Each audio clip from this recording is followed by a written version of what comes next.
Hello my dear champions, जैसा कि आप सब जानते हैं अभी आप लोगों का एग्जाम जुलाई मंथ में है ना, 17 जुलाई को है, जिसके लिए आप सब और इंस्टीट्यूट मिल के एकदम ज़बरदस्त तरीके से मेहनत कर रहे हैं एंड आपका वही गोल हासिल करने के लिए अपना कोरोना कोचिंग क्लासेस का आपके लिए एक शानदार ब्रह्मास्त्र टेस्ट सीरीज चालू है, जो हमेशा हमेशा नीट हो चाहे जियो उसके लेवल के एट पार होता है। इनफैक्ट मैं तो बोलता कई बार उसके ऊपर भी होता है।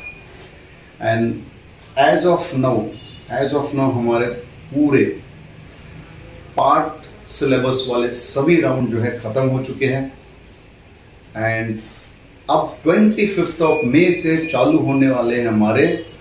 फुल सिलेबस वाले राउंड, जिसमें पहले दो जो राउंड्स है वो है 11 के सिलेबस पे, जो कि 25 में एंड 29 में है। फिर उसके बाद 2 जून से चालू होने वाला आपका 12 के सिलेबस पे दो राउंड है। उसके बाद 100% full syllabus of 11 plus 12 physics, chemistry, biology के राउंड चालू होने वाले हैं। अभी तक बहुत सारे बच्चों ने हो सकता है चीज़ों को थोड़ा सा लाइटली लिया हो, बहुत सारे बच्चों ने राउंड्स को सीरियसली नहीं लिया है, कभी कोई राउंड दिया है, कभी कोई राउंड नहीं भी दिया है, ठीक है ना। एंड दूसरी इंपॉर्टेंट चीज़ जिसमें मैं बहुत ज़्यादा इंसिस्ट करने वाला हूँ वो ये है कि बहुत सारे बच्चे अभी भी ऑनलाइन मोड में ही एग्ज़ाम की प्रैक्टिस कर रहे हैं, लेकिन यहाँ पे मैं हाईलाइट करना चाहता हूँ, you must say no to online practice for your NEET 2022 exam, क्योंकि mark my words, NTA has made it very very clear boys and girls that your final NEET exam is going to be conducted in the offline mode and for that you must practice in the offline mode itself, क्योंकि उसका बहुत अलग impact होता है। आपने सुना भी होगा लास्ट ईयर अपने सीनियर से, एंड आपने अगर आर्टिकल्स टाइम्स ऑफ इंडिया में even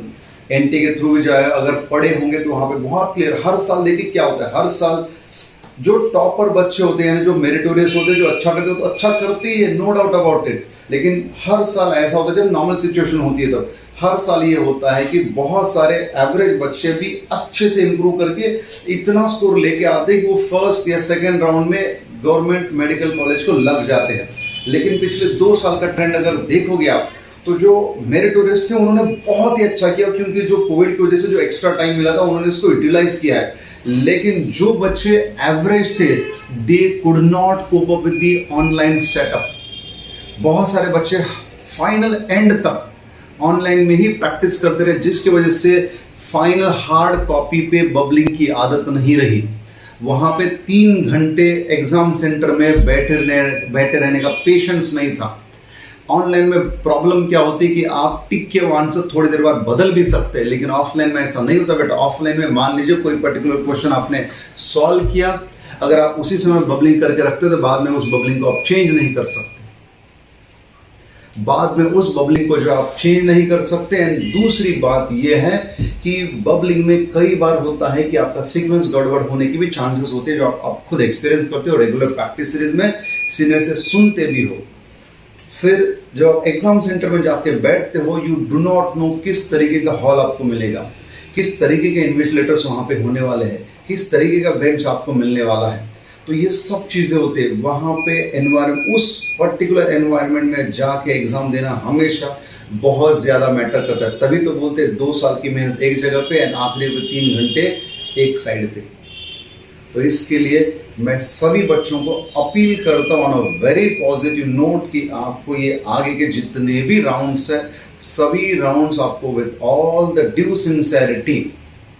and with full seriousness आपको ऑफलाइन मोड में ही देने चाहिए। अपने जो ओल्ड 12th के बच्चे, लीडर बैच के बच्चे, बहुत सारे बच्चे, बहुत सारे स्टूडेंट बहुत अच्छा परफॉर्म कर रहे हैं। अब टाइम है कि आपका जो भी कुछ पेंडिंग होगा, जहाँ पे आपको लगता है छोटे मोटे गैप्स हैं, उनको भर के कवर अप करके मैक्सिमम प्रैक्टिस करने का समय है। एंड इस मोमेंट से मैं सभी बच्चों को अपील करता हूँ कि हर बच्चे को हर एक एग्जाम देना चाहिए। यू मस्ट रिमेन प्रेजेंट और you must appear for each and every exam, क्योंकि जब आप एग्जाम दोगे तो एग्जाम में आप उस टेम्परामेंट में ऑटोमेटिकली चले जाते हो, जिसके चलते होता क्या है कि हर एक क्वेश्चन आपके नज़र से जाता है, आप उसको सॉल्व करने की कोशिश करते हो कुछ ना कुछ, एंड उसके बाद मान लीजिए एग्जाम के बाद में आपको रियलाइज होता है कुछ क्वेश्चंस गलत हो चुके हैं, एटलीस्ट आप उन क्वेश्चन का आंसर देखने की तो कोशिश करते हो। जब सॉल्यूशन दिया जाता है तो you will go through the solution, जिससे आपको क्लियर हो जाता है कि भाई ये क्वेश्चन मेरा क्यों गलत हो गया था। तो अगर उसी तरीके का या वैसा एग्जैक्ट क्वेश्चन भी आता है तो एग्जाम में एटलीस्ट आपको उसका आंसर तो पता होता है, तो एरर मिनिमाइजेशन के चांसेस बहुत ही कम हो जाते हैं, बहुत कम हो जाते हैं। तो इसलिए I once again appeal you all, say no to your online practice for all the students who are going to appear NEET 2022 in month of July, क्योंकि आपका फाइनल एग्जाम ऑफलाइन मोड में होने वाला है एंड आपको offline mode में ही practice करनी चाहिए। I hope you all agree with me, and खास करके सभी पेरेंट्स से मेरा ये अपील है कि आप लोगों को इस बात के ऊपर बहुत ज्यादा ध्यान देना चाहिए, एंड यू मस्ट इंश्योर कि आपका बच्चा हर एग्जाम को ऑफलाइन मोड में प्रेजेंट रहे। Thank you very much.